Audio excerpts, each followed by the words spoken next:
Isang OFW na kasama sana sa mga tinulungan ng OWA na pauwi sa Pilipinas for repatriation at pagkatapos nitong matanggap ang ayuda sa Saudi Airport ay tumakas ito. Hindi niya sinakyan ang ticket na binili sa kanya or binili para sa kanya ng OWA. Tumakas ang isang kababayan nating kasama sana sa grupo ng mga OFW na nirepatriate ng gobyerno mula sa Saudi Arabia noong Sabado. Nasa frontline ng balitang yan si Rainiel Pawid, exclusive. Kulang ng isa ang dapat sana'y 75 distress OFWs na nakauwi sa bansa mula Saudi Arabia nitong Sabado. Sa airport pa lang daw ng Saudi, nawawala na ang kababayan nating si Mark Dave Papa. Hindi na nagamit ang biniling plane ticket para sa kanya. Ayon sa Overseas Workers Welfare Administration, biglang tumakas palabas ng airport si Papa matapos niyang matanggap ang $200 na ayuda. Unfortunately, itong si Mark Papa, hindi kinuha yung ticket niya pagdating sa airport.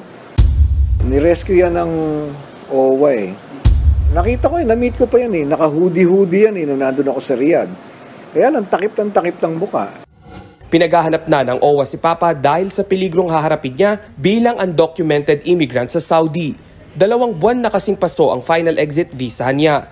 Ayon pa sa OWA, may personal na problema si Papa kaya humingi ito ng tulong sa ahensya. Katunayan, simula pa July 13 ngayong taon ay nasa shelter na ng OWA si Papa. May sulat pa nga ito ng pasasalamat sa pananatili niya ng higit 3 buwan sa shelter. Wala pang detalye hanggang ngayon ang ating gobyerno sa kinaroroonan ni Papa. Para sa OWA, kailangang repasuhin ang patakaran sa pagbibigay ng pera sa mga nire-repatriate na OFW bago pa man sila makauwi sa bansa. Kung nakauwi, tsaka mo bigyan. Total, dito rin naman sila gagasta eh. Sa dinami-dami ng mga OFW na humihingi ng tulong sa OWA na hindi agad na pagbibigyan ng ganitong pagkakataon, pero si kabayan or itong si kabayan natin ay ganito ang ginawa. Kaya minsan ay wala na talaga sa gobyerno ang problema. Minsan nasa kapwa na nating mga Pilipino.